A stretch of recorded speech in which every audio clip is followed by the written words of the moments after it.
नमस्कार दोस्तों, प्रतिपक्ष में आपका स्वागत है। मेरा नाम भाऊ तोरसेकर है। मैं मराठी पत्रकार हूँ। हिंदी में वीडियो कर रहा हूँ। उम्मीद करता हूँ आप समझने की कोशिश करेंगे।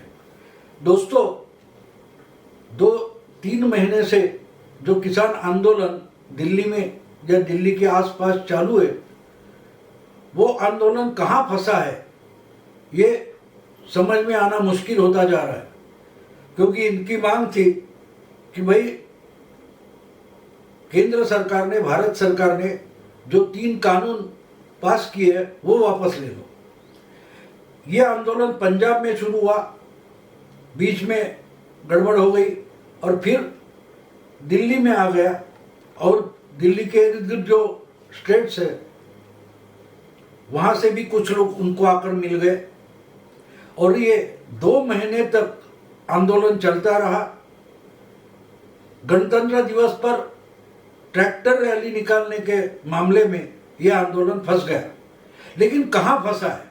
अब देखिए, कुछ लोगों ने, पहले से सरकार बोलती थी कि भाई आप में कुछ खालिस्तानी मिले हुए, असामाजिक तत्व मिले हुए, नक्सली आ गए, माओइस्ट आ गए, तो यही लोग बचाव करते थे।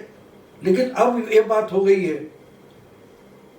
कि उनको जो करना था वो कर निकल गए। अब पुलिस ने कार्रवाई शुरू कर दी है, सरकार ने भी कार्रवाई शुरू कर दी है। लाल किले पर जो घटना हुई, उस घटना के लिए अतिशय कठोर कार्रवाई शुरू हो गई है।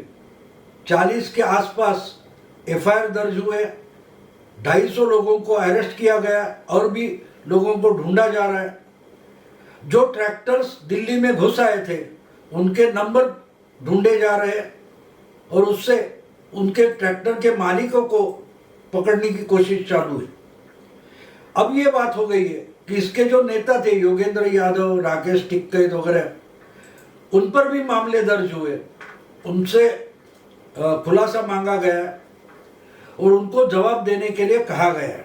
लेकिन एक बात बिल्कुल साफ है, इनमें से बहुत सारे जो अहंकारी किसान नेता है वो तो पकड़े जाएंगे, क्योंकि जिम्मेदारी तो उनकी बनती है। ट्रैक्टर के लिए, ट्रैक्टर रैली के लिए जिन्होंने पुलिस से चर्चा की थी, परमिशन ली थी और रूट तय हुए थे, अगर वो रूट तोड़े गए हैं तो उसकी जिम्मेदारी उसी किसान नेताओं पर है। क्योंकि अब असामाजिक तत्व आ गए थे, ये बोलने में कोई दम नहीं है, वो उनको कोर्ट में बताना पड़ेगा। देखिए, अब जब अरेस्ट होना शुरू हो गया तब इनकी भगदड़ मची है। कोई उठकर सुप्रीम कोर्ट गया, कोई उठकर हाई कोर्ट गया। मैं बोल रहा हूं उसके एक दिन पहले हाई कोर्ट ने इनको भगा दिया। इन्होंने क्या किया कि 200 आदमी गायब है, 200 किसान अपने गांव से गायब है। तो कोर्ट ने पूछा, भाई अगर लोग गायब है घर से तो उनके परिवारजन कुछ एफिडेविट, हलफनामा लेकर कोर्ट में क्यों नहीं आए? आप कौन होते हो? आपका तो कोई है नहीं। आपका अगर कोई है तो बोलो। तो कोर्ट ने इनकी याचिका ही खारिज कर दी। फिर सुप्रीम कोर्ट पहुंच गए, सुप्रीम कोर्ट ने भी खारिज कर दिया। इतनी ही बात नहीं बनी है, इनको जो प्रोत्साहन दे रहे थे, इनको चेताया जा रहा था, उन पत्रकारों पर भी कानून का शिकंजा कसने लगा है। तो पूरी की पूरी भगदड़ मची है। अब आंदोलन कहां फंसा है समझ लीजिए। आंदोलन की मांग थी कि भाई ये कानून हटा दो, ये कानून सरकार ने रद्द करने चाहिए। अब उस मांग पर कोई बोल ही नहीं रहा है। सरकार तो बातचीत करने से हट गई है। सरकार, जो कृषि मंत्री तोमर है या दूसरे मंत्री थे पीयूष गोयल, इन्होंने अगली बार इनको इनवाइट भी नहीं किया है, आमंत्रण भी नहीं दिया है कि भाई चलो फिर से बैठेंगे, नहीं। तो अब किसान नेता बोलने लगे कि मामला सुलझ जाएगा तो बातचीत से ही सुलझ जाएगा और इसके लिए हम सरकार के बुलावे की प्रतीक्षा कर रहे हैं। लेकिन सरकार तो कानून हाथ में लेकर खड़ा हो गई है। कानून की तलवार हाथ में लेकर खड़ी हो गई, क्योंकि किसान किसान करके जो चिल्ला रहे थे वो भाला और तलवार लेके घूम पुलिस पर हमला करते दिखाई दिए। तो अब सरकार ने अपना कानून को ही तलवार बना दिया है। 500 से ज्यादा पुलिसकर्मी जख्मी हो गए। तो अब बात यहां आकर फंसी है कि सरकार बातचीत करेगी या ना करेगी, और सरकार तो उस पर कुछ बोल नहीं रही है। जो कल तक बोल रहे थे बस बातचीत की जरूरत ही नहीं है, कानून हटा दो, अब वो बोल रहे हैं कि बातचीत होनी चाहिए।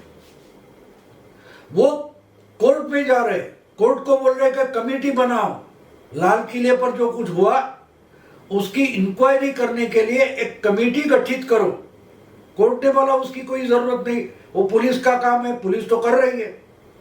पुलिस ने वो भी खारिज कर दिया। जो पत्रकार थे वो भी कोर्ट में जा पहुंचे।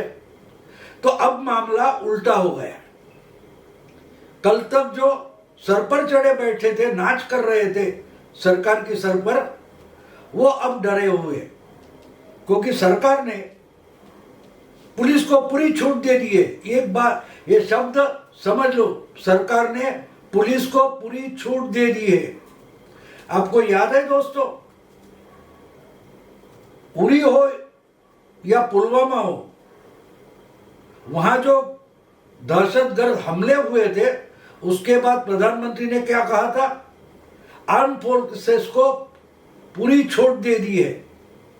तो इस समय प्रधानमंत्री तो बोल नहीं रहे, लेकिन प्रधानमंत्री की कृति हम देखेंगे, एक्शन देखेंगे, तो उन्होंने पुलिसकर्मी और प्रशासन को पूरी खुली छूट दे दिए कि भाई ये किसान आंदोलन हमलावर हो गया, तो इसको जिस ढंग से कानून से हैंडल करना है आप कर लो, हम पॉलिटिकली उसमें हस्तक्षेप नहीं करेंगे, राजनीति के तौर पर इसमें कोई भी हस्तक्षेप नहीं होगा।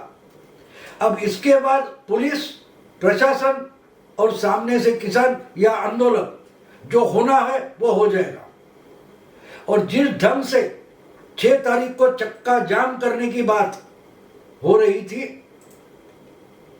तो चक्का जाम होगा या ना होगा पता नहीं, लेकिन पूरे दिल्ली की घेराबंदी पुलिस ने ही कर दी है।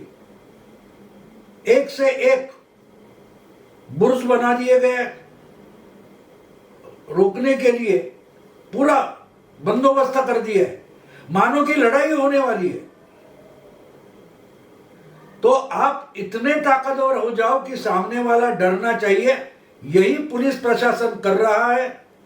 और उससे किसान आंदोलन, उसके समर्थक डर गए, क्योंकि उनको मालूम है कि वो नहीं लड़ सकते।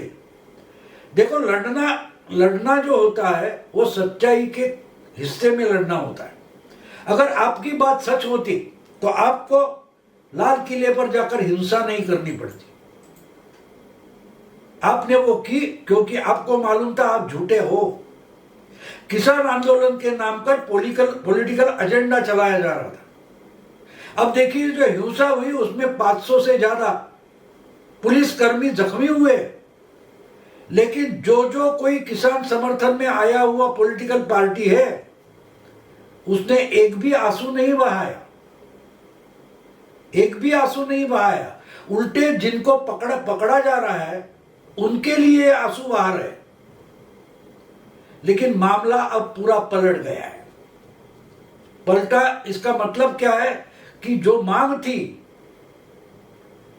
ये कानून, जो खेती के बारे में जो कानून बनाए गए वो हटा दो, वो तो मांग पीछे पड़ गई है।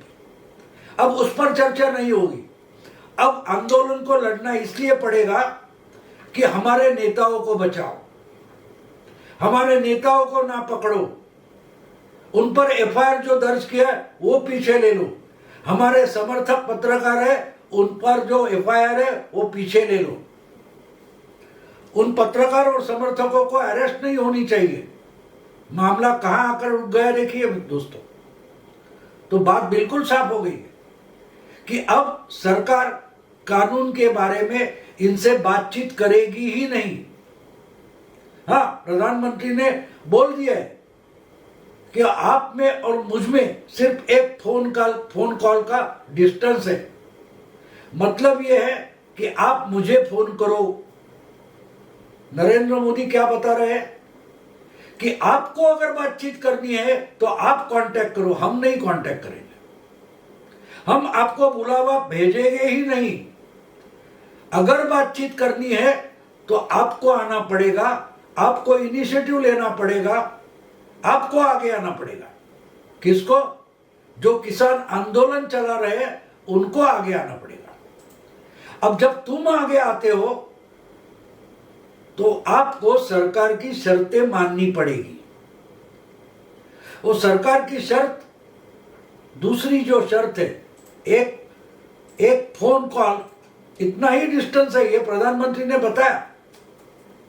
लेकिन प्रधानमंत्री ने दूसरा एक कुछ बोला है, वो भी ध्यान में लेना पड़ेगा कि हमने जो आखिरी ऑफर दी थी वो आज भी कायम है। तो सरकार की आखिरी ऑफर क्या थी? 1-1.5 साल के लिए ये कानून का अमल, इंप्लीमेंटेशन हम स्थगित करते हैं, रोक देते हैं। लेकिन कानून पीछे लेने पर इसका मतितार्थ क्या है, अर्थ क्या है? Last offer stands. तो लास्ट ऑफर क्या था? आपको कानून का परिणाम देखना है, इसके लिए 1-1.5 साल के लिए उसका अमल रोकते हैं।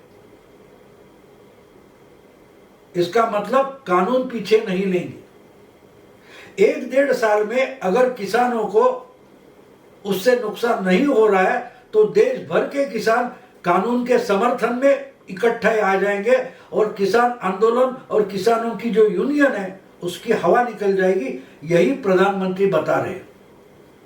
तो कानून पीछे लेने की बात खत्म हो गई। अब बच्चा यह है कि इस आंदोलन से जो एफआईआर दर्ज हुए, जो मामले कोर्ट में आने वाले हैं, उससे बचा कैसा जाए। किसान नेता करके जो आगे आगे घूम रहे थे उन पर अब गाज आई है कि कोर्ट कचहरी और पुलिस प्रशासन इनसे कैसे निपटेंगे। तो वो अब अपने बचाव में आए हैं। मांगे तो दूर गई, अभी कोई मांग नहीं कर रहा है। मांग की बात छोड़ दो, वही बोल रहे हैं कि बातचीत से मामला छूटेगा। इसका मतलब सरकार को बातचीत शुरू करनी चाहिए और सरकार बोलती है बातचीत का तो मामला है नहीं, हमने लास्ट ऑफर दे दिया, मानना है तो मानो, नहीं तो पुलिस प्रशासन, कानून और आपका आंदोलन आपस में निपटा लो, जो होना है वो देखा जाएगा। एक बात समझ लो दोस्तों कि बहुत जल्दी 2 महीने में, 3 महीने में 5 राज्यों के विधानसभा चुनाव होने वाले हैं। फिर भी जब प्रधानमंत्री इस ढंग से बात करते हैं, प्रधानमंत्री का जो आत्मविश्वास हमें दिखाई देता है वो इतना साफ है कि ये सब होने के बावजूद भी हम विधानसभा बंगाल की हो, असम की हो, वहां हम फायदेमंद रहेंगे। तमिलनाडु, केरल में बीजेपी की ताकत उतनी नहीं है, फिर भी वहां हमको अच्छे वोट मिलेंगे, इसका कॉन्फिडेंस प्रधानमंत्री की बात में आ जाता है। चुनाव होने के बावजूद प्रधानमंत्री इतनी आत्मविश्वास से बोल रहे हैं और दूसरी तरफ किसानों के जो यूनियन के नेता है वो डरे हुए हैं, वो बोलते हैं बातचीत करो, मामला सुलझेगा बातचीत से, लेकिन आप तो बात करो। लेकिन सरकार बातचीत पर बात ही नहीं कर रही। तो कहां आके फंस गए? मांगे तो अलग थलग हो गई और हम जो फंसे हैं, हमको इस शिकंजे से बाहर निकालो, इसके लिए किसान नेता रो रहे हैं। दोस्तों, ये वीडियो आपको पसंद आया तो लाइक करें, शेयर करें, अपने दोस्तों को फॉरवर्ड करें। प्रतिपक्ष इसी ढंग से किसी भी राजकीय घटना का अलग पहलू आपके सामने रखती है, उसको सब्सक्राइब करें। नमस्कार।